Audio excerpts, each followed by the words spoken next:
like to thank you all for showing up. It's always wonderful to see so many young people involved in kind of rebuilding the planet. So we're happy that you guys could make it out here on this beautiful October day. And we are graced with the presence of our mayor, Annise Parker, and we're going to hear from her in just a minute. But before then, I'm going to go ahead and give some thank yous to some key people who continue to make this project go, to you guys who showed up today. And also, I'm going to have a very quick note about why we're doing what we're doing, which is always an important thing. First of all, this project would not happen without the support, the continued support of the Hermann Park Conservancy, who's charged with taking care of much of the park here and are doing really great things all across the park. This part of the park is called Bayou Parklands, and it's it's not as visited as some other parts of the park, but it is a beautiful, wild part of the park that we hope that you become very familiar with and come out to see regularly. In particular, I'd like to thank the following individuals from HPC for all their continuing efforts: Barbara Jo Harwell, Diane Kerr, Chris Gray, and of course their executive director, Doreen Stoller, who is here today. Also, I'd like to thank the continuing support of the Houston Parks and Recreation Department, who provides a lot of support, including the folks who work out of that maintenance facility, who've been so generous to let us park our plants over there. Dee Howell, the city horticulturalist, Dave DeMaster, who was important in helping us secure that spot, and Chris Carroll. Other volunteers who are moving this project forward include, of course, the Texas Master Naturalists Gulf Coast chapter, who've really taken stewardship of this project and really kind of advanced it, and we owe them a round of applause, absolutely. This is the second place we're planting in Hermann Park. The first one is called Whistle Stop Prairie, and that was planted back in 2010. It's by the Japanese garden. This savanna offers another opportunity for us to bring back the prairie to Hermann Park. And I'd like to thank in particular the following Master Naturalists for playing a leading role: Sandy Wilson, Chris Gray, Jason Frederick, Amy Sullivan, and of course, the inexhaustible Lan Shen. Can you thank them for us? But we've had a lot of help from a lot of other groups to bring the prairie back to the park, including the Houston Audubon Society's Pocket Prairie team, and led by, very ably, Ms. Flo Hanna, a beloved conservationist here in the Houston area. And lastly, our members that really help our Gulf Coast Master Naturalist Plant Propagation Program and folks who rescue plants from across the area to bring them to the heart of Hermann Park. Folks like Celeste Mead, Jane Ryerson, Kelly Walker, Mark Morgenstern, Tom Solomon, Jane Arnold, John Egan, and Jason Frederick. Now, when I look out here and I see the eyes of all these young people, I'm very, very excited to always have young people on our conservation team. I used to be the youngest person that would come out here sometimes, and now I'm 40, so it's good that the new generation is picking up that challenge. So today I'd like to thank the Master Naturalists for again coming out and playing a leading role. Folks from DuPont, U of H Biology, which I'm a proud alum. Thank you very much for coming out. U of H NABA, go Cougs, that's right. Carnegie Vanguard, the Cypress Creek, we're going to have a cheer-a-thon. All right, Cypress Creek Key Club, where are you? All right, very good. And Eagle Scout Austin Peter and his scouts. Super, super. Well, thank you very much for coming up.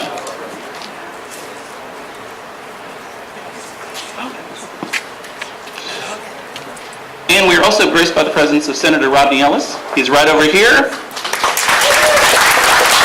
No doubt enjoying biking opportunities in this beautiful flagship park. So, I'm going to say a quick word about what you're doing before I have the great pleasure of introducing our mayor. Anyone visiting Houston today is likely to be struck by two things: our amazing cultural diversity, and you can see it in the faces of the folks right here, and our ever forward-looking optimism. Whether in medicine, space travel, biotech, energy production, or a myriad of other endeavors, Houstonians have always loved blazing new trails into the future. Yet something curious is starting to happen all across this city. A quiet but persistent desire to connect not only to the future, but to our past.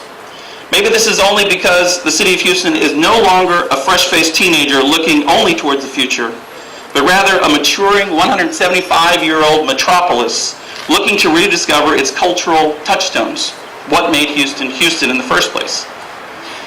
This is most recently evidenced by plans to build the John Now Center for Texas Cultural Heritage in downtown Houston, a history museum in Houston, Texas. Now that's progress, that's great. So I want you guys to each know that you aren't simply planting tall grasses and wildflowers today. It's for certain that the birds and the bees will relish the new food and the shelter that you're providing for them, and that visitors will enjoy the beautification of this flagship park. But you are doing so much more today than just that. The prairie plants that you are showcasing in the new demonstration garden and on the grounds here at Bayou Parkland are part of an ecosystem, the coastal prairie, which I call the Houston's Heartland. It once blanketed this park and most of Houston and helped forge the character and culture of our area. Before oil, before the port, before the medical center, the prairie provided many of our jobs, helped create our Western heritage, as you see in the annual rodeo, and served as our playground, and helped shape our way of life. Yet in the last 175 years, the prairie, which gave us so much, has almost completely vanished, becoming so rare that it is now listed as globally imperiled by the World Wildlife Fund. But you know what? Houstonians love a challenge, right? We can do anything we put our minds to. So throughout this city, folks just like you are planting pocket prairies as a reminder of our history and as a celebration of the wild things that live in those prairies. Recently, 1.5 acres of prairie were planted in the heart of the Texas Medical Center at Holcomb and Fannin to become the MD Anderson Prairie. Many schools are coming online as prairie builder schools, which means that they're putting pocket prairies on their grounds to study Texas history, biology, and other things.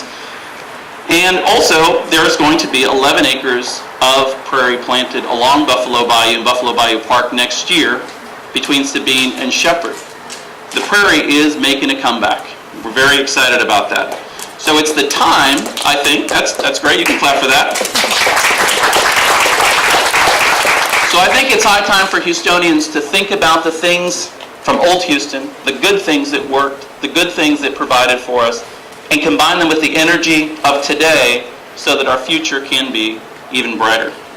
All right. With that being said, it is my distinct honor to introduce a dedicated public servant to the city of Houston, a native Houstonian who attended Rice University, right over there. And she has served as city controller, she has served as a council person, and of course she now serves as our beloved mayor. Now, despite your political stripes, if you take a look at what the mayor is trying to do, and the ballot initiatives that are coming this November for improved schools, improved green spaces, for public safety issues, you know that she is very dedicated to the future and providing you all and us with a better future.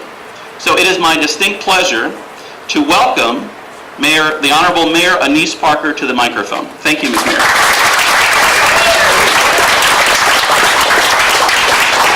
I wasn't going to speak very long. I actually came out here to work, but whatever I was going to say, he got most of it. So not to repeat. Give you an idea of what the day of a mayor is like. I started out got up at dark 30 so I could be at 7:30 this morning at the Coleman Race for the Cure. The senator was out there. Senator Ellis was out there at the race. Then I went to a site visit for new real estate development that's going on in Houston. I'm here, and after this brief stop at home to change clothes, then I'm going out to the Silk Road Festival and 2 events later tonight. And I had to turn down dozens of events for today. One of the ways that I choose how I'm going to spend my day is whether I'm passionate enough about those activities to want to turn down the other activities and to get up and get out and do them. I am passionate about reclaiming the cultural heritage of this area, but also the natural heritage of this area. We actually just had our 176th birthday in August, so the city of Houston is 176 years old. So it's nice to have a birthday. And when people come to visit Houston, they say, wow, it's so green and there's so many trees.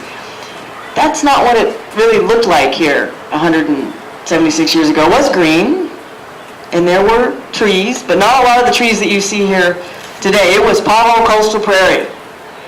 And we have lost almost all of it. We have an opportunity to stop the loss, what we have left, but also restore so that new generations can see what was here when Houston was founded. One of the highlights of this week was that American Planning Association named Buffalo Bayou between Shepherd Street and the Turning Basin as one of the 10 great public spaces in America for this year. That's probably 20 years of work turning around that section of Buffalo Bayou, and a pat on the back for the next couple of years of work as we restore particularly the section between Shepherd and downtown. And as you work out here today and think about the fact that we are going to be planting Prairie over there, one of the other things that we're going to be doing on Buffalo Bayou is that while we didn't channelize it, there's no nice things to say about channelizing bios, but as we didn't channelize it the way we did that one down there. But one of the things that we did is that we straightened it. And there's going to, go by the bayou and take a look over this next year. They're going down and they're putting the bins back in the bayou. They're reshaping the banks. They're taking out the invasive species.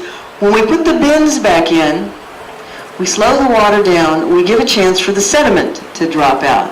And so in addition to restoring that park, we believe that we're going to have a cleaner, clearer Buffalo Bayou so that you'll actually be able to see the fish that are down there with you if you happen to fall into the bayou. So really exciting things going on across the city. Very happy to see so many young people out here today because, as was said, we're going to pass the torch to you eventually. And we are so excited that you're here joining us in this planting today. I look forward to working alongside you. Glad to see you out here. Thank you.